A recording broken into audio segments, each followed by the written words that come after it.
everybody. Hope everyone is doing well. The skies look so beautiful right now. Anyway, I was going to talk about a couple of things, but I was having breakfast and opened Facebook, and the first thing that popped up was this thing about Vanessa Bryant, Kobe Bryant's wife. And I heard about it earlier in the week in terms of the lawsuit that she is filing against the company, the helicopter company, and also the pilot and their family. And I was just listening to my coworkers go back and forth in terms of, how they felt about it, and they don't feel that it's right, for her to do that. They're okay with the lawsuit against the corporation, but they're not okay with the lawsuit against the pilot and his family.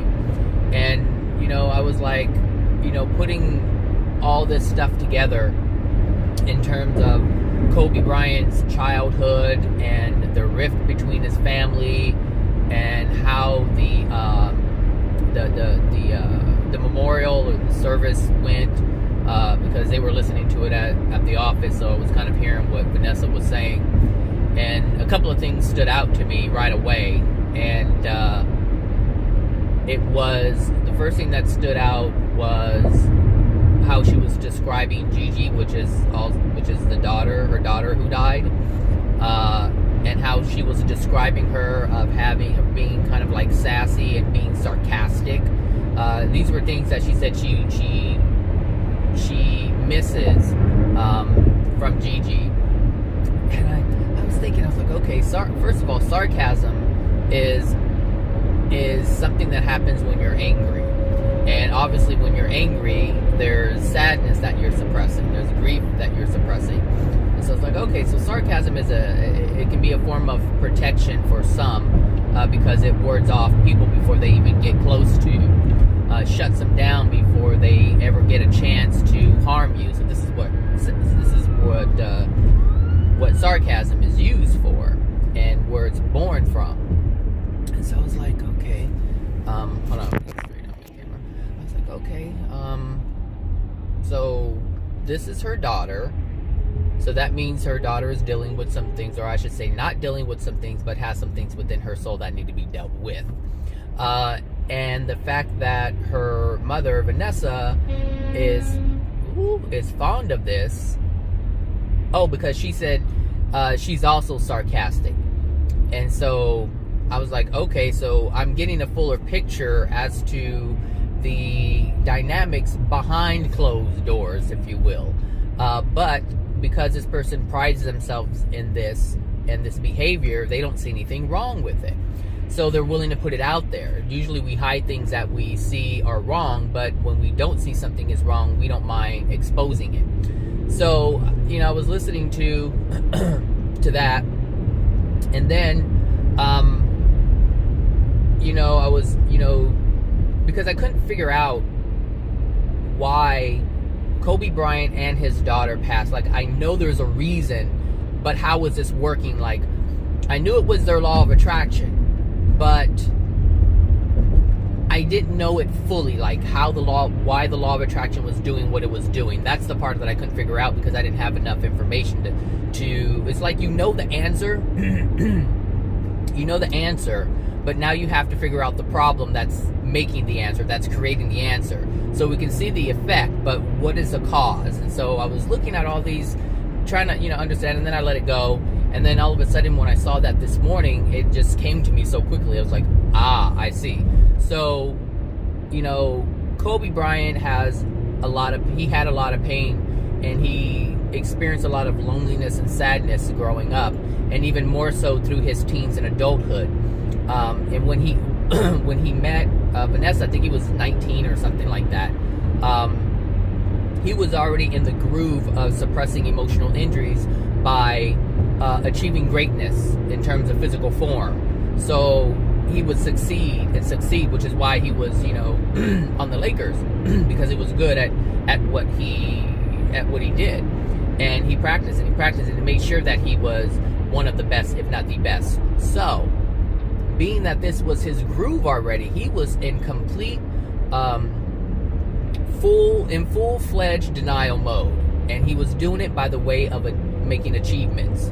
So and then someone, they were saying, oh, Vanessa, da-da-da, and then someone said, oh, well, my friend actually went to school with her, and she's not the person she portrays herself to be. And so I was like, okay, so I'm getting more information as to who she is, which is not, I'll just say she's not a loving person, okay? I won't go so far as to specifically say anything about her other than she's not a loving person. And so what we were seeing, what she was portraying as a loving person isn't the truth. So when she was saying things like sarcasm and she prides herself in that, that was telling me, that was supporting what I was hearing from the person who has a friend who went to school with her and knows her from that place of being. Because understand, if we don't improve ourselves, we remain the same. But not only do we remain the same, we get worse. We degrade we degrade further in our degradation because we don't fix it. We continue on that path, which darkens our soul, which causes us to make even darker decisions. So, I was gonna go around, but so I'm getting all this information. Then this morning, so that the article was basically people are having mixed reactions to Vanessa's lawsuit. And I had a feeling already what it was going to be about, and sure enough, it was about I was reading, they had posted some of the comments that people were making about how they're against it or why they're against it, and it had everything to do with suing the family. So the reason why I'm bringing this up is because we create karma, and karma is so, it's so overly used. It's kind of like, oh, you're gonna get karma, but there's some meat to this, people. Like, you will suffer a consequence. Like, karma will give you a consequence of positivity or negativity, painful karma or happy, joyful karma. Just depends on what you do. But we have to look at what's going on. Anytime you attempt to hurt someone because you are in pain, you will suffer consequences. And this is what Vanessa is doing. So first of all, the pilot's family didn't have anything to do with what happened. They didn't have anything to do with that. The pilot was part of it, but the pilot's dead. But because you can't go after the person who was directly involved, you go to the next best thing, or what they see as the next best thing, which is their family. Now understand, this family has suffered the exact same loss as Vanessa. So they're both suffering in the same place from the same experience, but Vanessa's not willing to see this. She's not willing to be understanding, and she's not willing to be compassionate, and she's willing to hurt them because she's hurting. She wants to hurt them because she's hurting. Now, let me keep going, because it's really quite sad, the whole situation. Not just because Kobe's dead or Gigi's dead. They're not dead, they're still alive, but because they're not here any longer on Earth, and people who were used to experiencing them on Earth aren't able to experience them in that way anymore. That's basically what's happened. It's a loss of interaction. It's not a complete loss, but it is a loss of interaction.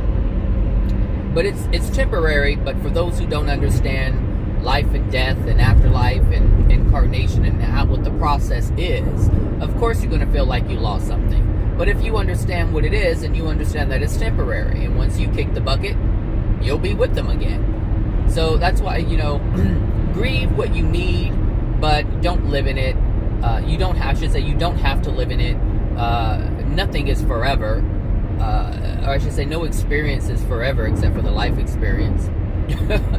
From the soul's perspective.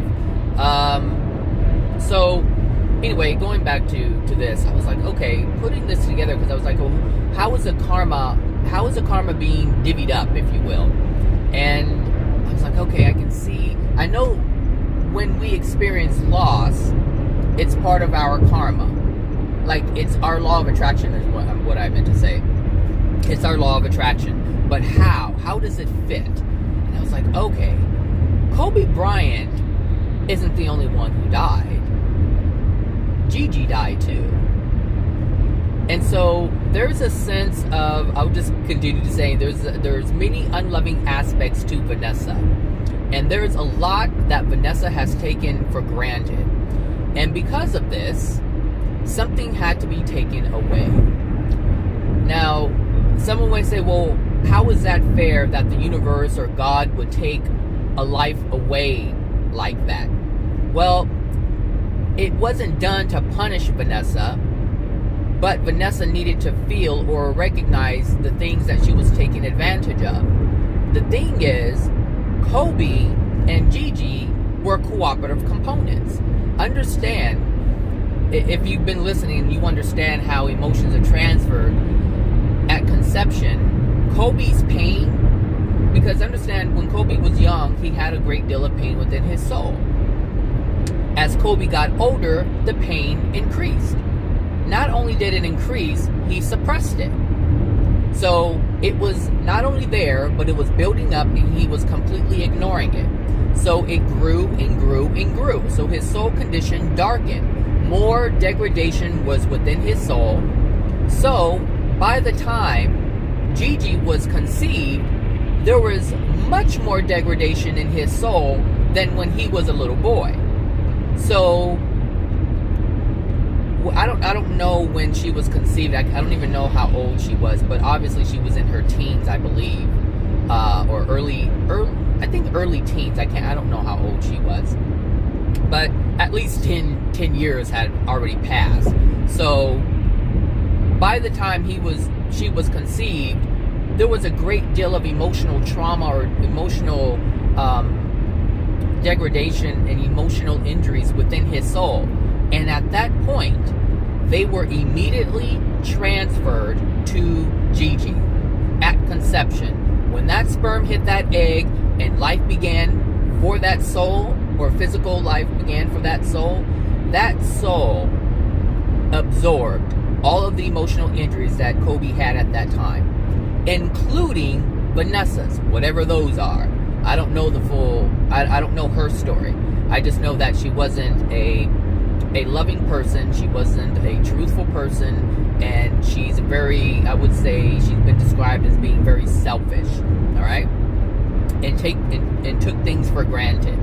So if Kobe would have died alone, the impact wouldn't have been the same. Because it's like, okay, this is basically the breadwinner, right? Her husband Kobe is the breadwinner, and there's money there. And this actually happens quite a bit with women who are left fortunes or left mass amounts of wealth. They're like, some of them go on, start dating right away. There's no grieving, there's no feeling of loss because they're set. And so if Kobe were to have just died, she would have had her $600+ million available to her to spend, and life would have went on. She would have met another man, blah, blah, blah, blah, blah. But because of her selfishness, because of her self-absorbed personality that is present, she had to lose something that was really close to her. She had to lose one of her own.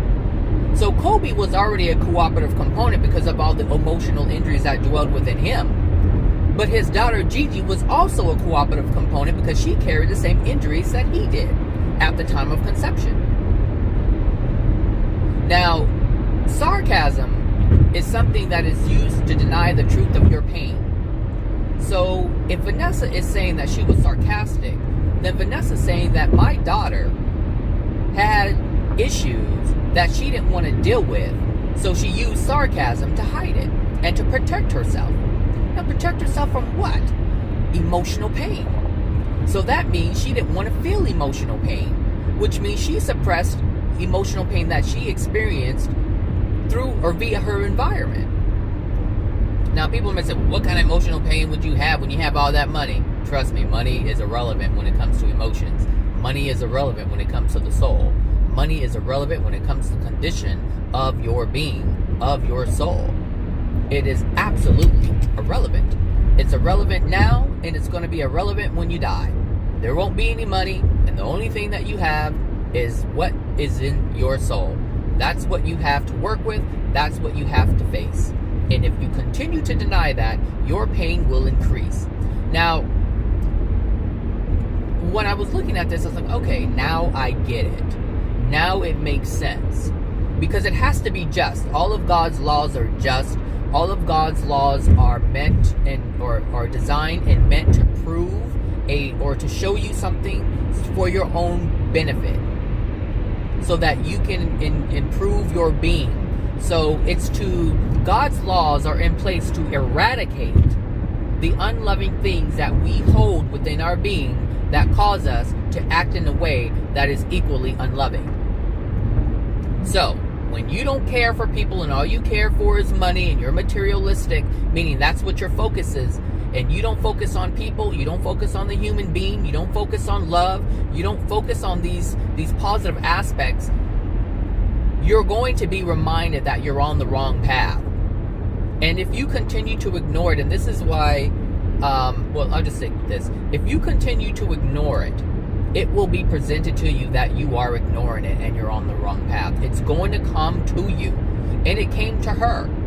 See, Kobe wasn't enough damage. Kobe wouldn't have been enough for her to feel what she's feeling right now. Because it's like, for her, Kobe would have been a collateral damage for her continued wealth, if you will. It's like, okay, that's gone, that's fine, but I'm still set. I don't have to worry about it. I'm still taken care of, and I can still focus on myself only. That is what can still be sustained. But now, understand those things that you once thought were everything are nothing compared to interacting with your daughter who is no longer here. You dig? You get it? The universe is amazing in how it determines things, on how on how it determines things, on how it not just implements things, but how it yields results. Like, it's just amazing because it knows exactly what to do to get the response that it needs from the soul. Meaning, it knows exactly what to present to trigger things within the soul so that you can see. Because that's all these laws are designed to do, is help the soul see something that it's not seeing. When we're not aware to see, when we're not aware enough to see what we're doing, we have to be shown what we're doing if we're on the wrong path. And it is unfortunate that these things have to happen, but understand these things only happen because of our lack, our unwillingness to participate in life, our unwillingness to be aware, our unwillingness to be conscious of what we are doing, unwilling to see the power that we have in our actions and how impactful our emotions are. That's what the universe is doing, is showing us these things when we are resistant to seeing these things. So are Kobe and Gigi dead? No. They're just alive somewhere else. They had to be thrusted out of this physical experience into the non-physical experience in order for Vanessa and other people who see her, like myself, to actually understand what's going on, if we have a willingness to see what's going on. Understand, the events are going to take place no matter what, if the soul calls for it. Whether or not we get it, that's our decision. So it's going to be Vanessa's decision to either look at what happened, to look at herself, look at how she has overlooked the important things by focusing on the things that were not important. They were important to her, but from God's perspective, that's not important. Money is not important. Cars aren't important. Fendi, Gucci, Chanel, whatever else is out there, Versace, doesn't matter what it is. Those things are not important to God. Getting your nails done and always looking fabulous, model ready, that is not what is important to God. There's a 5-minute slowdown on California 110 in 2 miles. Well, thank you, because I've already decided not to take the 110. So, God doesn't see that as important. God sees the soul as important. God sees the communication with human being as important. God sees the relationship that you make with your brothers and sisters, whether they're your parents, your in-laws, because she couldn't stand the in-laws. She couldn't stand the in-laws at all. But the in-laws couldn't stand her either. They were very skeptical about her from the get-go. So they were able to see something that Kobe wasn't able to see in his early adulthood years. I believe he was 19 when he met her. They were able to see something that he wasn't able to see. But here's the thing. Because Kobe wasn't able to see Vanessa for who she truly was at the time and who she truly is now, the universe took care of it. The universe took care of it. And this is the second part to this that I wanted to talk about. You know, what she is doing is she's trying to assume the role of God. She is trying to punish someone for what has happened to her. And nobody has that role other than the Creator. We can guide and we can correct, but we can't punish. We don't have that kind of power. We have the right and the ability to guide those if we know better. So for our children, if we have children, you can guide them in the direction, you can teach them, you can show them in a loving way. But if you use force and you attempt to punish in order to teach somebody a lesson, you are going to pay for that. Because those things that happen, or the things that happen to us via the law of attraction that come from the universe, understand that is the role of God and God's laws. That's why God put the laws in place. It's automatic. It's automatically responding to the soul in order to correct the soul. So we don't need to inflict pain upon the soul. The laws are already in place to do that. The soul is self-correcting. This is the process that's in place. It's not like God is out there punishing people. The soul is in self-correction mode at all times. At all times, the soul is in self-corrective mode. That means anytime you do something that's unloving, the soul is going to send that out, cause the universe to respond so that it can self-correct. We are independent beings by nature. We have the power to do so much. Even in our weakest condition, we have the power to summon the universe to bring us an experience. Remember, everything that we experience is coming from the universe. But who's commanding the universe? We are. We are commanding the laws to become in effect when we need them to be in effect. When there's something that needs to be taught because of every time we do something unloving, there's a lesson in there. There's something, it's like the soul knows there's a lesson that needs to be learned. There's a lesson that needs to be had. There's a lesson that needs to be learned. There's an experience that needs to be had in order for me to correct myself. So I send this out to the universe responds and gives me feedback. That's what the universe is doing, giving you feedback.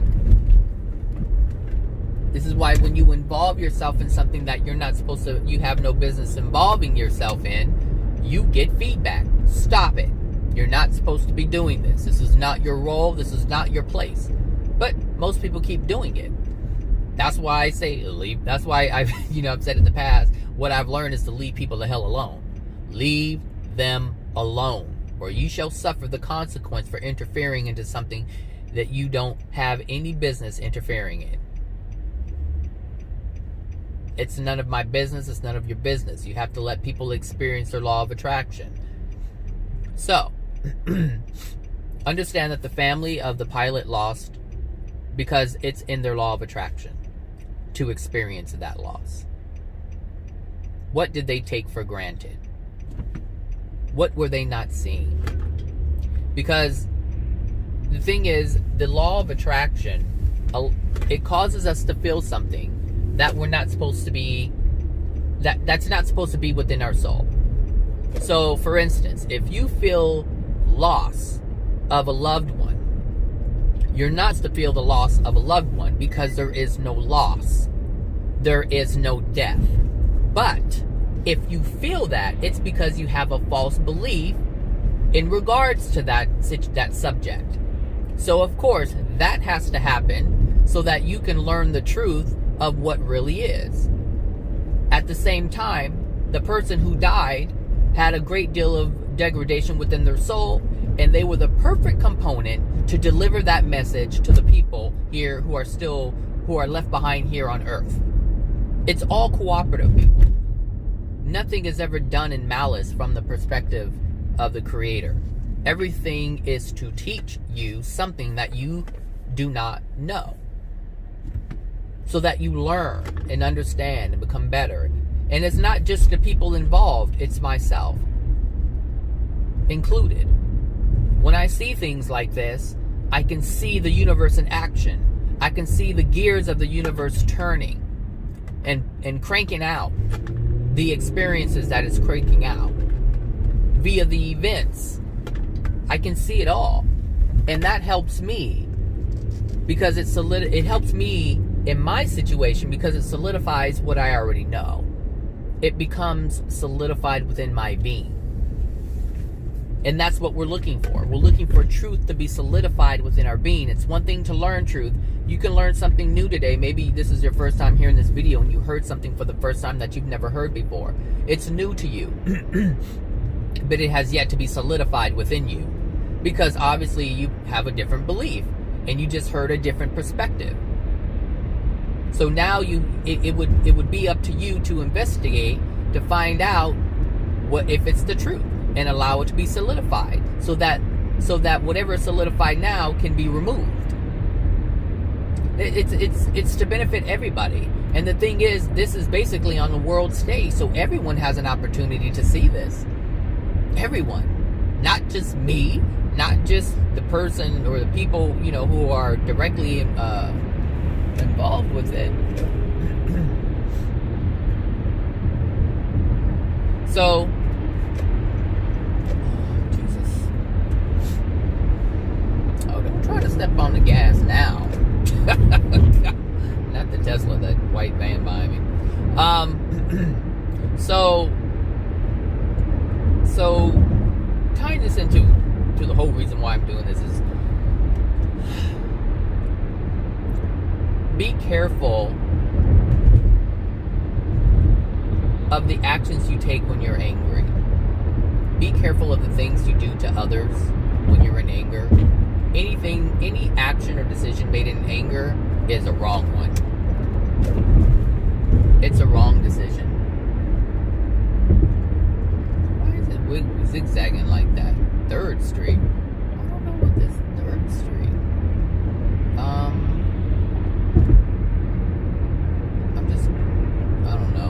I don't know what the hell the thing is saying. I'm not even on the street. It's saying take 3rd Street. Oh. Did it take Santa Monica? No. I don't know what the hell this thing is doing. I'm just doing my thing. I don't know what it's doing, but I know what I'm going to do. So, be careful when you do this, when you're angry and you try to punish someone. You're going to get it. People, you're going to get it. And you're not even going to know. You're not going to know why something is happening to you because you weren't paying attention to what you were doing. This happens all the time. People cannot explain why certain things happen to them. Why is my life, why do all these bad things keep happening? Because you keep doing bad things. Boo-boo. You keep doing bad things. and you're unaware of the bad things you're doing, or you don't give a shit about the bad things you're doing, and you just keep doing them. And you're not paying attention to any of it. You're not even remembering the things that you did that could have potentially been bad or wrong or unloving. You can't even see that, which is why you can't see why what is currently happening in your life is happening. If you're blind to your actions, you will be blind to the consequences. Blind, blind, blind. That's just the way of it. So get to know yourself. Get to know yourself. Look, just be mindful of what you're doing. I remember I remember the time, I don't remember the exact date or where I was, but I remember the feeling of actually being mindful of my actions. I was like, wow, when I first realized that I wasn't conscious of what I was doing, that was big for me. I was like, I've been doing this stuff, and I didn't even know I was doing it, but I was doing it. Like I was taking all these actions and making decisions from these places, and I wasn't even aware that I was doing it. I was unconsciously, blindly, just moving along. That's all I was doing. I was just moving along. I wasn't aware of anything.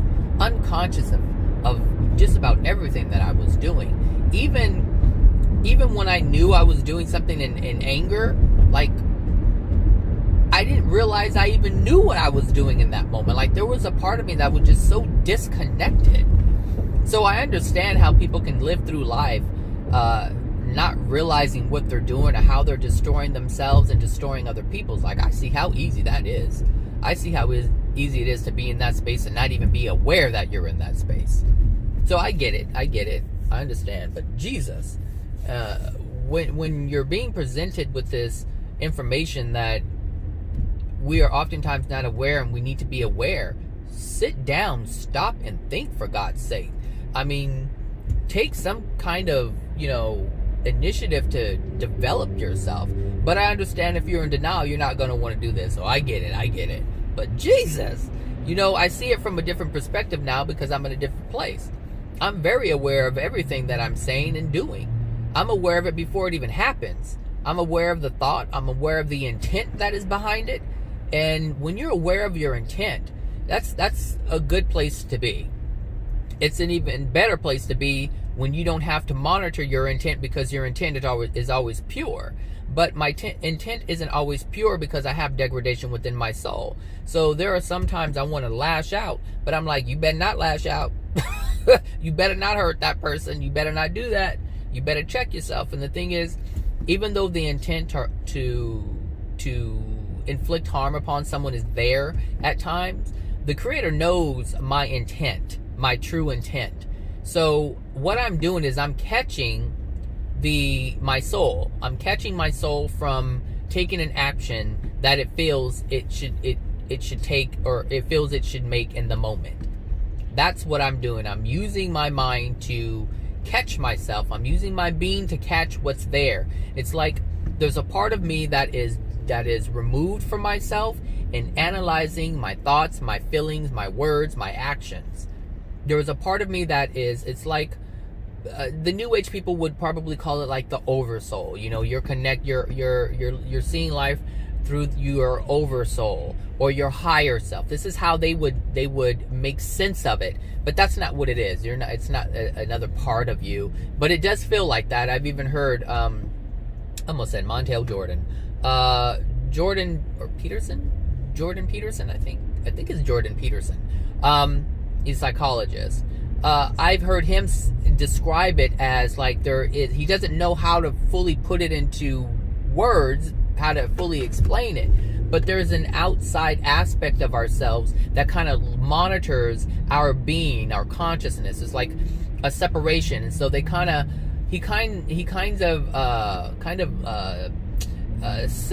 explains it in a way like it's your conscious mind observing your unconscious mind. That's how, because understand, most people don't understand what's going on. And so when you don't fully understand something, you have to describe it the best way you can, because that's the only way you can describe it. You want to let it be known that there's this thing that is happening. Because remember what I said, What is happening is what is happening. What is what is, regardless of what we call it, regardless of what we name it. Every bush, every tree, it has a name. Some of them don't have names, but it is what it is. Everything that we have discovered was there before we found it. It was already in existence.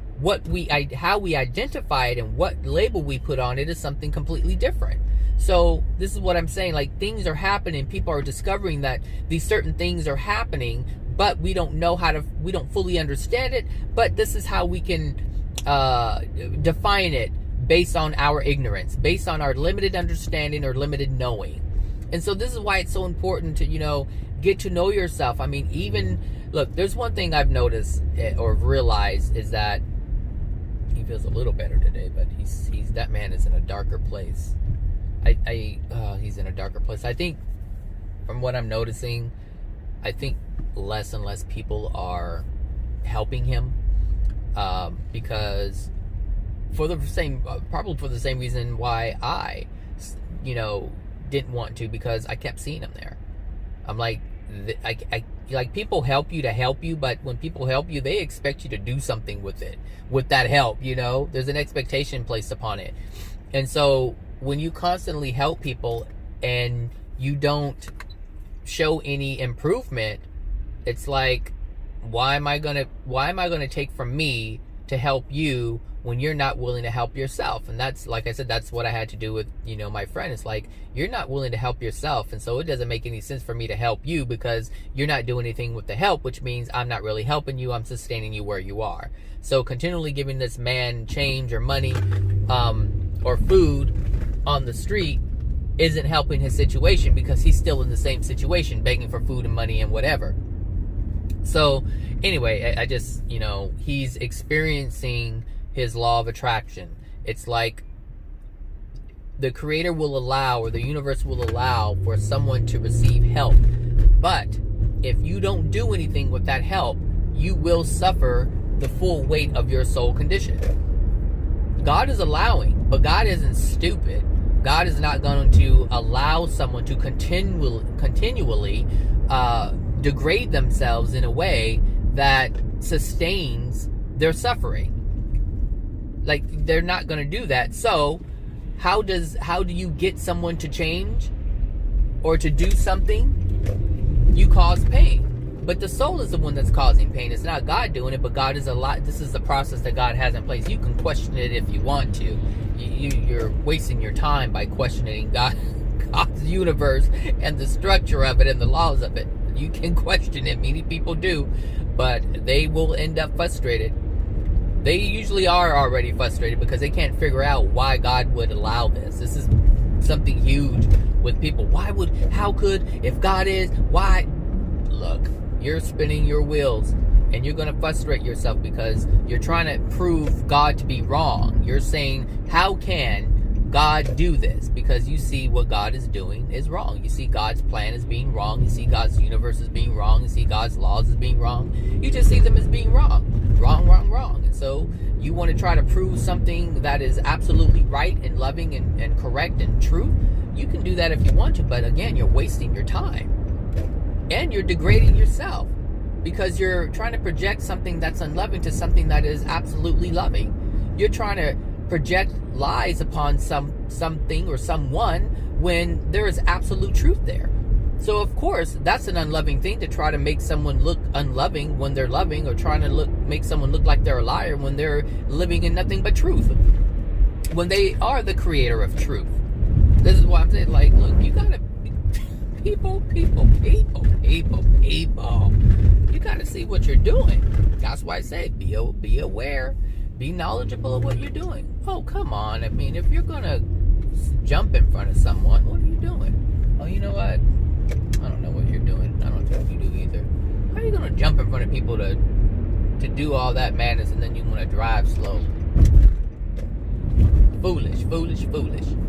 Anyway, so be mindful of this stuff and understand you are causing your own degradation when you do this. When you are in pain, when someone has done something, or when you have experienced something, don't retaliate. don't take the position of the creator into your own hands. It's an impossible task, and it's unloving, and it's wrong, and you will be shown that it's wrong. It will be proven to you that it's wrong, that it is wrong. It will just be made clear to you that what you are doing is unloving. It will be made clear that you have no right to do what you're doing. You can do it, but you will suffer the consequences. But I'm trying to help you out by saying to you, don't do it. It's not worth it. You may think it's worth it. You may get satisfaction in harming someone because they harmed you, but at the end, you're harming yourself. The same harm and hurt that you imposed upon them, it's coming back to you. So you're only harming yourself. That which you put out comes back to you. You put out anger, you put out anything unloving, it's coming back to you one way or another. You cannot escape this. God's laws are not man's laws. God's laws cannot be manipulated. Man's laws can be manipulated, but God's laws cannot. And that will be proven to you via your experience that you are going to hate. You're going to be so angry, and that's the thing. You're going to make yourself more angry. Because no one likes having unloving experiences or painful experiences. No one likes that. No one. And you get angry and frustrated and irritated and sad and all these other things when you experience it. So why would you do something that would cause something like that to come to you? This is what you have to ask yourself. This is what an aware person knows. Hey, I see a meat grinder. Does it make sense for me to put my hand in it? What's the consequence of that? Why would you do that? Why would you do something that causes harm to self? Only a degraded soul would do this because a degraded soul does not know. A degraded soul does not know. And at the same time, you can be a degraded soul and know and still do it. Because you don't care. There's two ways to not care. You can not want to be aware that you're doing something unloving. Or you can be aware of something and still do it and be unloving. So it really depends. It depends. Everything rests upon you and your decisions and your intent and your awareness or a lack thereof. It's only you. No one else can be penalized for your actions. No one else can be penalized for what you will. I won't say they won't be penalized, because if they do something to you and it causes pain to you, they will pay for that just as you will pay for that. Everybody pays for it. Everyone who is involved in anything unloving will pay for it. Anybody who is involved in anything unloving will pay for it. So if your friends or family, parents, brothers, sisters, strangers did something to you, understand, just feel whatever you need to feel. Understand, try to understand what it's connected to and release that and be done with it. Leave the boo-boo, the fools alone. Leave them alone. You don't have to retaliate. That experience was for you so that you can see something within you. They're going to get there. The thing is, that's what I wanted to say. We are all cooperative components. The thing is, the universe can use any soul that is a cooperative component to the message that it needs to deliver. If the universe needs to deliver positivity, it will find a person who is capable, who is a cooperative component to deliver that positivity. If there is a message that needs to be delivered to a person that is of love, the universe will find a person who was a cooperative component to that, who is capable and able to deliver that message. The universe uses people to deliver its messages. The universe uses souls to deliver its message. Even if someone hurts themselves and nobody is around and something just slips, there's a soul being involved in that. So, everything that happens to us is our own doing, but we are cooperative components to everything that is happening. If someone murders someone, they are a cooperative component to the person whose soul is calling for them to leave this earth. Only a cooperative component can be used. So you can't be mad at the person. I mean, you can be mad at whoever you want to, but understand, being mad at someone really isn't the best way to go. Just feel the pain and move on. Feel the pain and move on. It's understand. Look at it like this.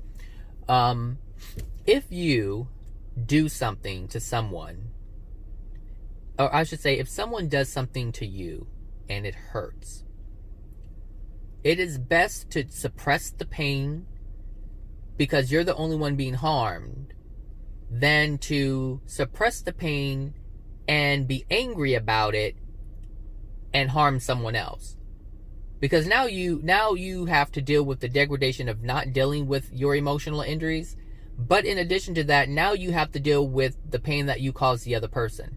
That's a double whammy. That's a double degradation. You don't want that. So if you are on a path of ignoring your emotional injuries, it's best to not be angry, but to just suppress it. Because if you harm someone else, you're going to have to pay for that too. But understand, if you do that, there's a lesson in that for you. You'll understand because you'll experience more pain. That's the lesson. There's a lesson in the pain. That's why, I've been listening to these older channeling videos where these spirits arrive to the spirit world and they realize that they were unloving. The things that they were doing were unloving, in addition to, like their parents. Like, they understand the things that they've done to put them in the dark place that they're currently residing in. Like, I'm looking at that, I'm like, it's just more proof and more truth that is solidified within my being. Like, I knew this stuff before, but when I see it again after my newfound understanding, it means something. It means more than it did the first time. And that's why I say, people, it is not worth it. When you see or when you hear of what these souls are experiencing in the spirit world, it makes me want to get my act together. Because I don't want to experience that. Just like you don't want to experience homelessness. Who wants to experience homelessness? Nobody wants to experience homelessness. You don't want to experience that. So what do? You learn how to do things and navigate the system so you don't become homeless. Even though your soul is what's going to determine that anyway. But what I'm saying is, no one wants to do that, and we do things in our power to prevent pain, to prevent suffering. It's no different. Who wants to experience suffering in the spirit world? Suffering in the spirit world is much more worse than here. Because as miserable as you are, you still have flowers and trees and animals. You still have all of this stuff. In the spirit world, that stuff is absent. It's just, in some places it's so dark and it's cold and it's ugly. And you're surrounded by people who want to harm you. We can hide here. We can go into our dwelling and lock ourselves up in the room or in the apartment or house or whatever we have. We can do that. We can isolate. It's very difficult to do that there. And if you do isolate, there's things that you start experiencing that you know what? Let me just say this. You don't want to experience that. And for those of you who are hearing this for the first time, you don't want to experience that. And for those who have heard me say it before, you don't want to experience that. No matter who you are, you don't want to experience that. You want to learn about what's coming, and you want to learn how to navigate. You want to know what's available to you, and you want to know how to have the best possible experience to all the potentials that are there for us. That's what we want to do. We want to know what are the options. You want to pick the best options, and you want to know how to get there. You don't want to be blindsided. Who wants to be blindsided? Oh God, I don't want to be blindsided. I hate being blindsided. It's like, oh my God. That's why you got to pay attention. Anyway, that's it for me. So have a wonderful Friday, everybody. Have a great weekend, and I will talk to you guys later. All right, bye now.